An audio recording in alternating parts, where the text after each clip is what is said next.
I'm Consuelo Lara. I'm Madeline Kronenberg. And our guest today is Demetrio Gonzalez, who's the union president for United Teachers of Richmond. So we wanted to bring him in and talk about all the latest issues and topics that are current for our district.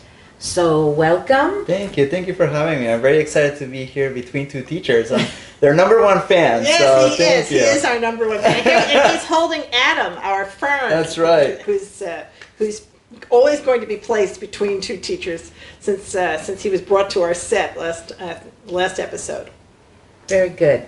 Okay, so we want to get started with what's going on what's the pressing thing right now in our district that we need to know about? What do you think?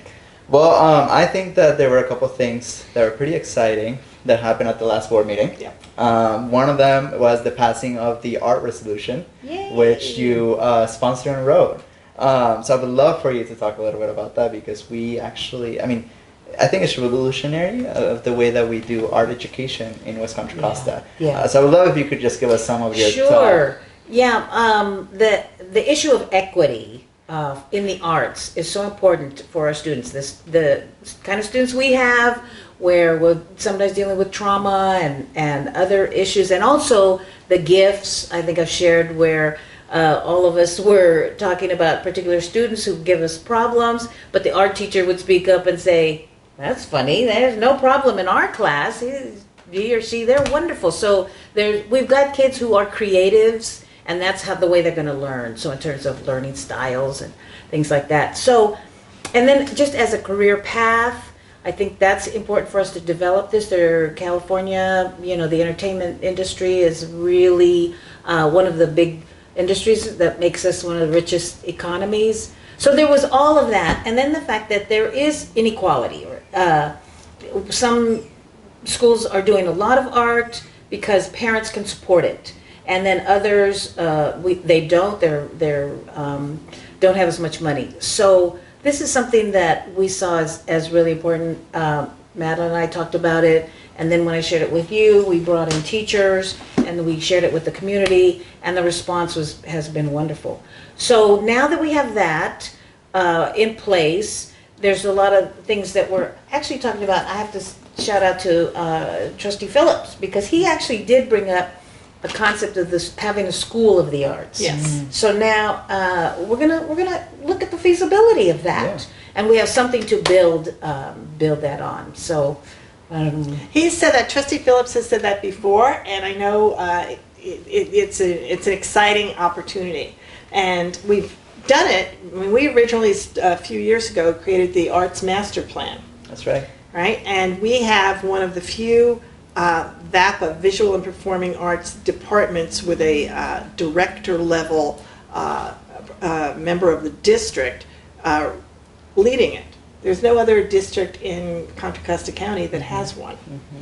So what I'm really excited about is I was involved when we were developing that and made a line item and funding sources in the LCAP for the master plan for visual and performing arts.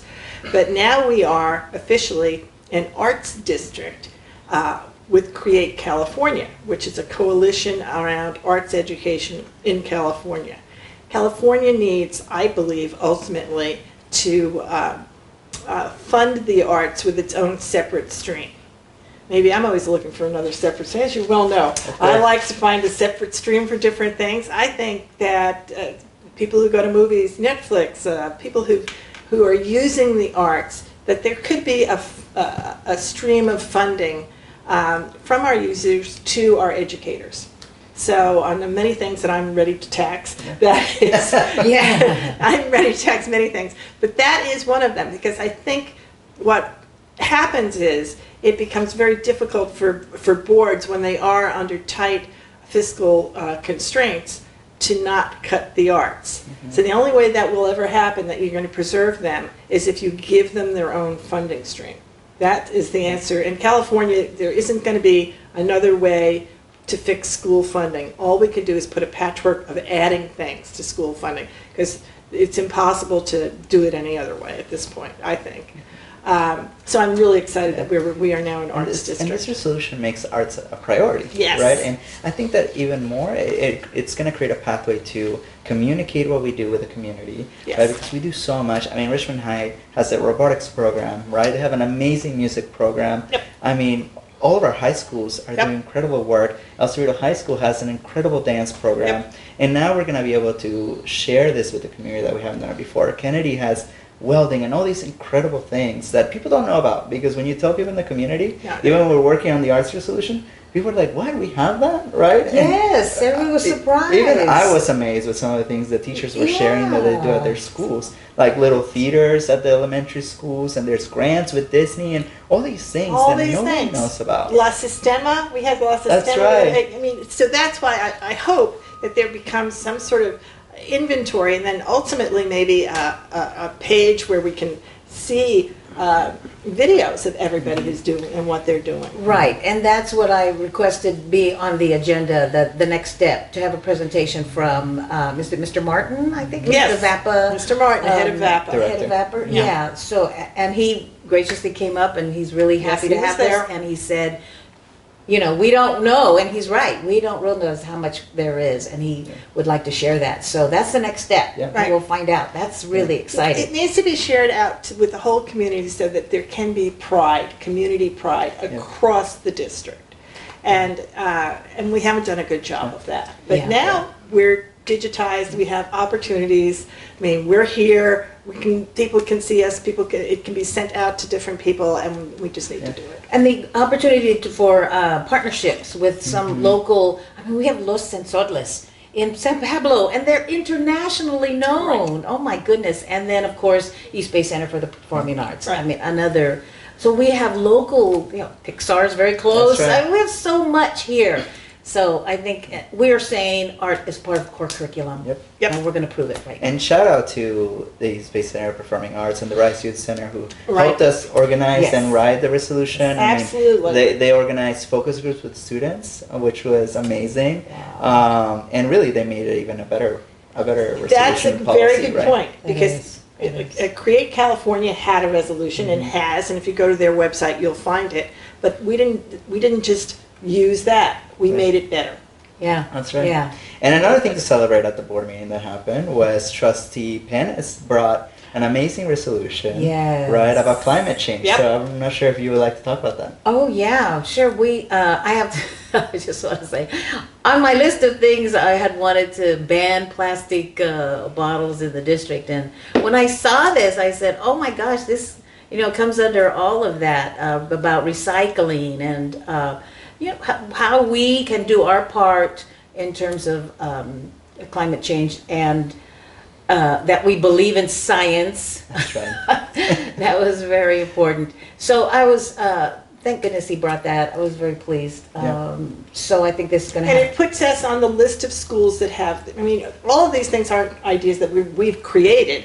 What we're doing is joining a bigger group, right? And so the Schools for Climate Change group is who we have now joined, right? That's where the resolution came from. Yeah. And that's a really exciting thing to say. As a district, we've done things like we're a sanctuary district. We react to what's happening in the world, and climate change is certainly one of the things that's happening. And so this resolution is really important. It goes hand in hand, and it just shows how responsive we are. So I was so happy to see that. Yeah, which goes to our core values. Yeah. Yes. Absolutely. And a third exciting thing from the board meeting was the update on Stege Elementary School, which we're trying to redesign with the community and through our solutions team, which is a labor management partnership, which Trustee Lara is part of it, and Trustee Kronenberg actually formed. I was on it for the our entire past superintendent. Yeah. We said Stege was going to be our focus school, right, because of what they were going through, and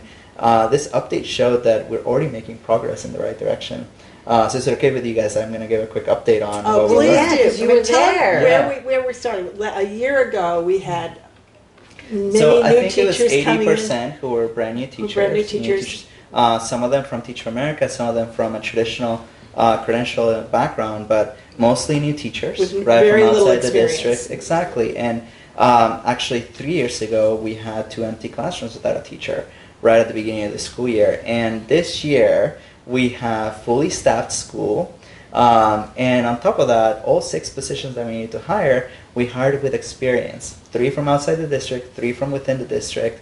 And the least experienced teacher is a 5th-year teacher who was a teacher of the year. Who was a teacher of the year. So it's amazing. The work that just a few months we started on, it's already paying off. And the stories of the teachers coming in and their want to support Stege and the students is amazing. I mean, one of them is a 29th-year teacher coming from South San Jose, who was really well known for being an amazing educator and supportive to their curriculum adoption, who's now going to be supporting us with our curriculum adoption and supporting Stege, who needs it, right? But I think that even more importantly, they're going to be able to collaborate daily, which is great, right? I mean, teachers are always wanting to collaborate and work together, and they're going to be doing that every day and getting professional development with a coach and their principal. And while they're collaborating, students are going to be getting enrichment classes. They're going to be getting art and music and PE. It fits right in with what we were just saying. Exactly.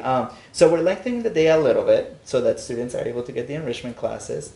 And as well as teachers getting more of that support every single day. And you had done outreach to the community, right? That's right. Talk about that, because that's something that was different about this, or part of the things that Absolutely. So this summer we partnered with the district to make sure that we were listening to what the community really wanted from their school, right? What we didn't want to do is make any change that the community didn't really want. So we hired 3 teachers for the summer. We gave them a stipend to walk the community, knock on doors, talk to the neighbors of Stege, because really there are 450 students that could be going to Stege, and only 260 choose to go to Stege. Right. So we need to change that, right? We want every single student that should go to Stege Right. because it's their community school. So we gathered a lot of data. We did focus groups with the community meetings, and we gave all that to the district so that the plan that they created this year with their advisory group, which is 13 members of the community, really is built from their feedback. And then we're also paying for a community outreach worker with the district that will be doing that work. So it's really, really exciting. I got to knock on a couple of doors and meet just amazing people that have lived in Stege for their whole lives. Yes. I mean, I was so surprised to see that. Like, I would knock on the door, like, how many years have you been here? It's like, oh, I've been here all my life. I grew up, I went to Stege. They went to Stege. Yeah, Right. and they want what's best for their school. Right. They Right? do. Right. They do. And they've watched all of the struggles over the years, and that's why it was so important to include them and Right. their voice, Absolutely. right? So that it wasn't one more top-down Right. thing that was done to them. Yep. Right. Yeah. So I'm incredibly excited that we're Me going too. to It's very see exciting. some great results. Like Mafanikio is another thing that Oh, we yes. did last and talked about at the last yes. meetings, because another strategy that really had to do with connecting with the community around the school and focusing the kinds of help on what the community is asking for. And that really is the thing. It's really easy to do cookie cutter programs, and that's what consultants bring you. Mm-hmm. When you hire consultants who say, well, now I'll go out and listen, you're like putting in this extra layer of people who are going to go away. Yeah. They come and go. They come and go. They're just hired guns. And what you really want is the people who've lived there all their life, who have the history, and who have a deep heart connection to the school that they love. And that's what we finally got to. Yeah.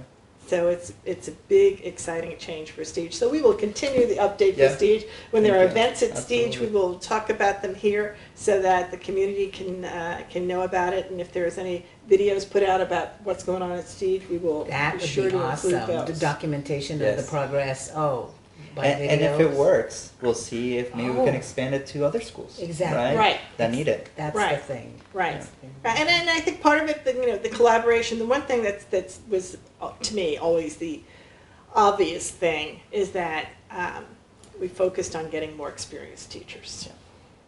I mean, research shows that that's And what I mean, really it's turns just around a school. Common Right. sense that you can't Yeah. have a building filled That was with a brand big new priority. teachers who have children who are struggling and think you're going to have success. We proved that you can't do that. If there was any doubt, that was what was proven here. Yeah. So Great. Great. So there's that. What else were we going to talk about? Well, I can Oh, you're give gonna an talk about update teachers, on yes. yeah. So this year is the third year that we're doing a retention report, a teacher retention report on where we are, why people are leaving our district. Unfortunately for many years, a lot of teachers leave for various reasons. And 3 years ago, what our first report showed was that they were leaving over salary. We were the lowest paid in the Bay Area. We had the largest class sizes almost in the state. And our board and our district and UTR and other laborers said, we got to change that, right? And that's why we did what we did a couple years ago, which is investing heavily on classrooms and teachers and students. And this year, we're about to release our third report, retention report. And it was very, very interesting. But without talking about the details, which will become, and I hope you guys talk about it in a future episode, as of right now, we have about 14 openings, mostly in secondary. We have 5 openings in elementary school. The rest are secondary, both middle school and high school. And how does that compare to other districts? Great Go question. ahead. So, before I talk about the other districts, I did want to mention, the shortage of teachers is incredibly real, not just in California, around the nation. But in California, in 2008, there were 77,000 students getting their teaching credential. 77,000. And this past year, there were 14,000 students going into the credentialing program.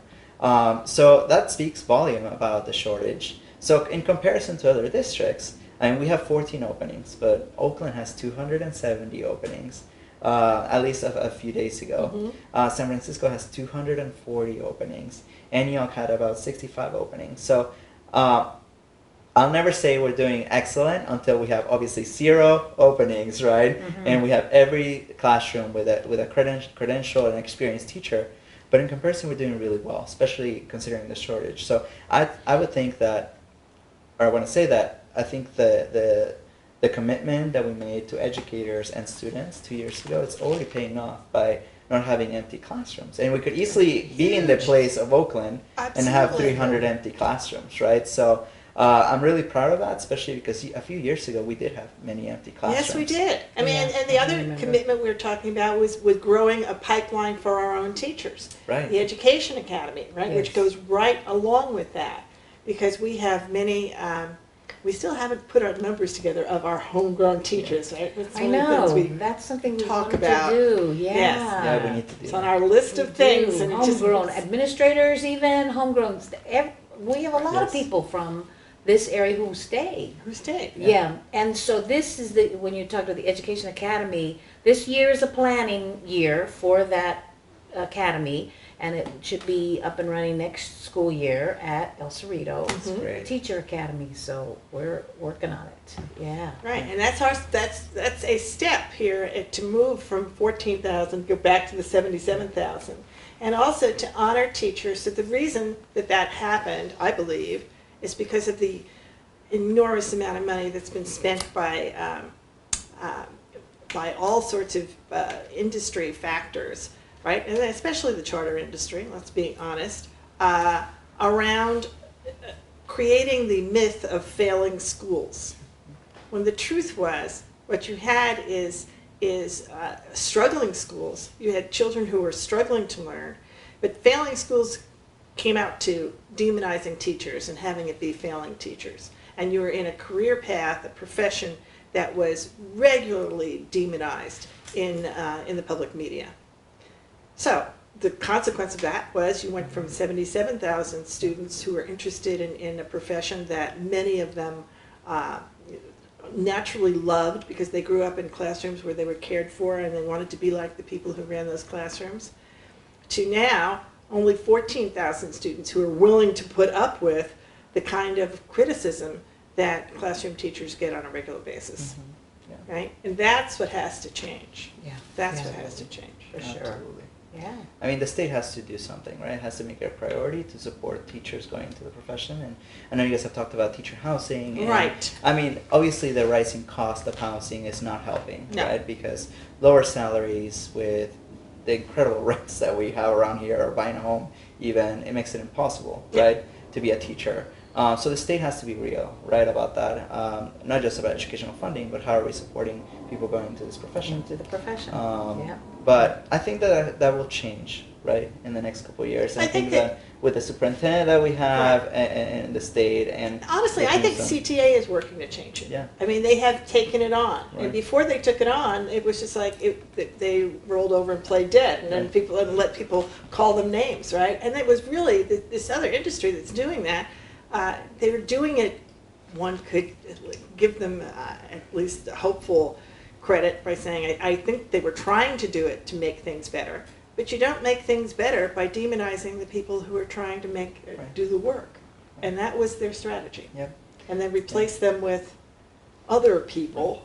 And who- demonizing labor on top of that too, right? Yeah, Oh, the ah. union busting Yeah. techniques. Right, that it's the they- teachers' union's fault. Right. I mean, and that's what it came down to, Right. wasn't it? Yeah. That's what it came down Yeah. to. So, I took We you off track. expose all that stuff Yeah. here. Yeah. Yeah. Right, well, that's why, part of the reason we do this That's right. Absolutely. conversation. That's right. Absolutely. And I think that we are doing such a better job in our district, and compared to many places. Mhm. But that's why I'm proud of working for this district and collaborating with different individuals, because we are changing the culture, right? And in places like the labor management team, the solutions team, right? We are truly working to supporting our students and our working force and our Yeah. community, and that's what we got to continue doing.